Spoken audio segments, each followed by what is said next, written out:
ఇంతవరకు ఈళ్ళు ఏమి ఇవ్వాలి. అదేంటంటే కేంద్ర ప్రభుత్వం డబ్బులు పెట్టుకుంటుంది అది.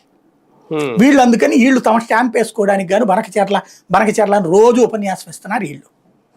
అక్కడ ఇంతవరకు డిపిఆర్ అవ్వాలా సావాలా, డిపిఆర్ అవ్వాలి, ఆమోదం పొందాలి, ఆ తర్వాత కేంద్రం చేయాలా, చాలా తతంగం ఉంది అక్కడ. అరే పోలవరం ఎప్పటి పోలవరం ఇప్పటిదాకా అవ్వాలా, అట్లాంటిది ఎన్నేళ్ళు పడుతుంది. ఈ లోపుగా రోజు మనం రెచ్చగొట్టి ప్రజల్ని మోసం చేసి పచ్చి దగా చేసి మన హామీ నుంచి డైవర్ట్ చేసుకుంటే ఇక్కడ సూపర్ 6 అక్కడ 6 గ్యారెంటీ వీటి నుంచి డైవర్ట్ చేయడానికి ఒక భావోద్వేగాలను ఆంధ్ర తెలంగాణ భావోద్వేగాలను రెచ్చగొట్టి మళ్ళీ ప్రజల్ని శత్రువులుగా మార్చే ప్రయత్నం చేస్తున్నారు.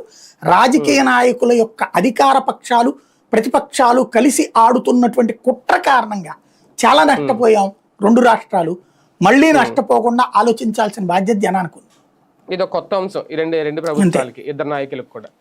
రైట్ చూద్దాం. మొత్తానికి నిజంగా ఇద్దరు ముఖ్యమంత్రులు కూర్చుని చర్చించుకుంటారా ఈ జల వివాదాలకు సంబంధించి? రేవంత్ రెడ్డి గారు చెప్తున్న దాంట్లో ఎంత వాస్తవం ఉంది? నిజంగా ప్రాజెక్టులు కట్టాలంటే తెలంగాణ అనుమతి తీసుకోవాలా? ఈ విభజన చట్టం తర్వాత అంటున్నారు కాబట్టి, కాళేశ్వరం ముందుది కాబట్టి దానికి అవసరం లేదని చెప్పేసి ఆయన చెప్పేశారు. ఇప్పుడు ఏం జరుగుద్ది? బనకచెర్ల ఆగుతుందా, ముందుకు వెళ్తుందా, వాళ్ళు అనుమతి తీసుకుంటారా, నిజంగా చర్చలు జరుగుతాయి, ఇద్దరు కూర్చుంటారు? ఇవన్నీ వేచి చూడాల్సిన అంశం.